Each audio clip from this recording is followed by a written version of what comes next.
En este video explicaré de qué depende de que suban o bajen los puntajes del ENARM año con año, porque he visto muchísima confusión al respecto, y por consiguiente que suban o bajen los puntajes, qué tan probable es que te quedes. Pon mucha atención a todo el video porque estoy seguro que te va a aportar. Comenzamos, esto es Conexión médica. La medicina a tu alcance.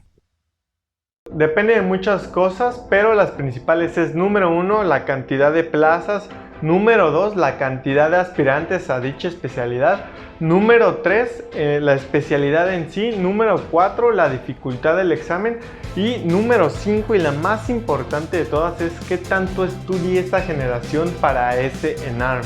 Es la más importante y sé que quizás al principio es difícil de comprender por qué es la más importante, pero ven, te lo voy a explicar con tablas, va a ser muy sencillo y definitivamente vas a entender de una vez por todas por qué suben o bajan los puntajes.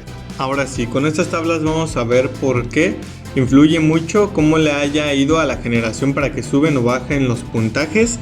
Y pues claro, también tiene mucho que ver qué tan bien se preparó la generación o qué tanto estudió para el ENARM de ese año. El primer ejemplo es que hubo un examen de dificultad media y a la generación le fue mal, es decir, podría ser porque haya estudiado poco esa generación. Entonces le fue mal en general a la generación con un examen de dificultad media, por así decirlo. Y vamos a suponer que tú hiciste el ENARM y sacaste un puntaje de 61 y el puntaje mínimo igual fue 61. Eso quiere decir que te quedaste muy bien. Y el puntaje máximo fue de 80. Ahora vamos a suponer que esta generación se haya preparado mejor y que le fue mejor en el examen, es decir, le fue bien en el mismo examen. ¿Qué hubiera pasado si le hubiera ido mejor a la generación? A ti obviamente te hubiera ido igual, porque lo que quiero recalcar es que lo que más importa es qué tan bien le fue a los demás y no tanto qué tan bien te fue a ti para que suban o bajen los puntajes. Tu puntaje sigue siendo de 61, pero como a los demás les fue mejor que a ti, en general, pues el puntaje mínimo aumenta y ahora es de 70 y ya no te hubieras quedado, y el puntaje máximo también aumenta a un 85.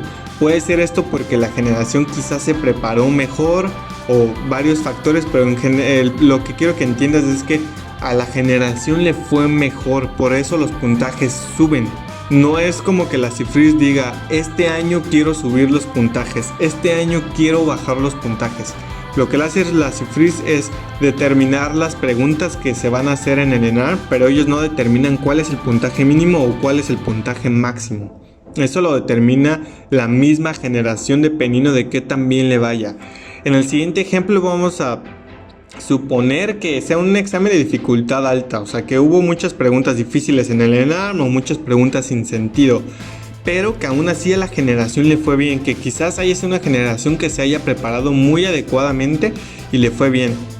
Como fue un examen de dificultad alta, tu puntaje en lugar de ser 61 ahora es de 55, es decir, bajó. Pero el puntaje mínimo de la generación, como le fue bien, es de 65. Si lo comparamos con el de dificultad media, pero que le fue mal a la generación, el puntaje mínimo es de 61. Y acá aumentó el puntaje mínimo a pesar de que también aumentó la dificultad, y esto es porque a la generación le fue bien. Fíjate que aunque sí influye, no lo es todo para que suban o bajen los puntajes en el grado de dificultad del ENARM. No lo es todo. Influye, claro que sí, claro que influye, pero no lo es todo, repito por quinta vez. Y el puntaje máximo también aumenta, fíjate. ¿Por qué? Porque a la generación le fue bien, a los demás alrededor de ti les fue bien. Y en esta misma dificultad alta vamos a suponer que a la generación en general le fue mal, tú te quedas con tu mismo 55, pero el puntaje mínimo pues disminuye, ¿no? Entonces si te hubieras quedado porque eras de 50 y el máximo es de 70. Sí quedó claro esto, que dependen los puntajes de que suban o bajen, de qué tan bien le haya ido la generación, y no por factores que quieran determinar, es decir, no porque la Cifris determine cuál es el puntaje mínimo o cuál es el puntaje máximo que va a haber ese año. Y vamos a ver más ejemplos para que quede más claro sobre las otras variantes.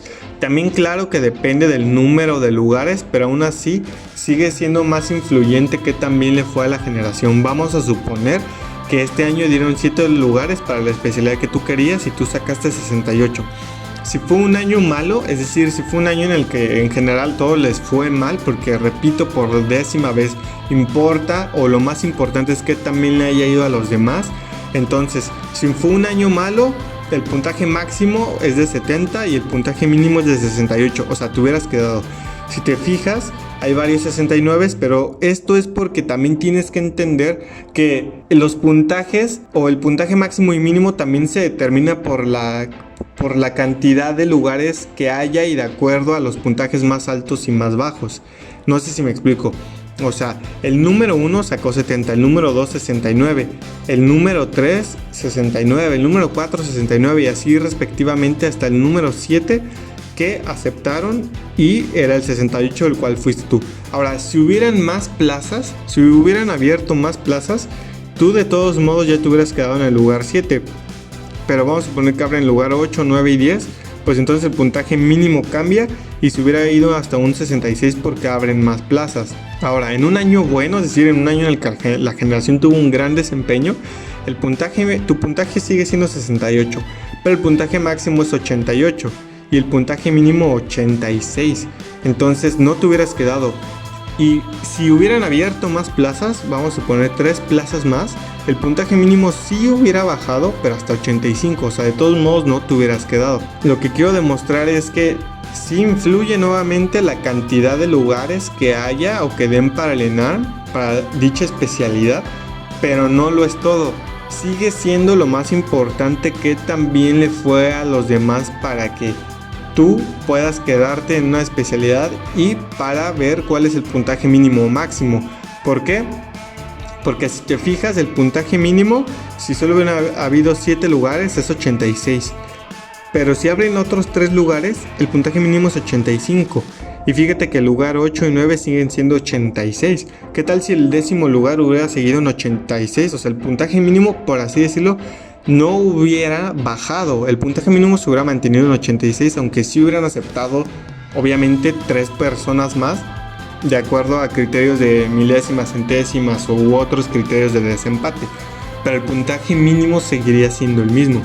Ahora, depende también de la especialidad a la que vaya, claro. Hay especialidades que se caracterizan por pedir más aciertos, como lo es oftalmología, otorrinolaringología y cirugía.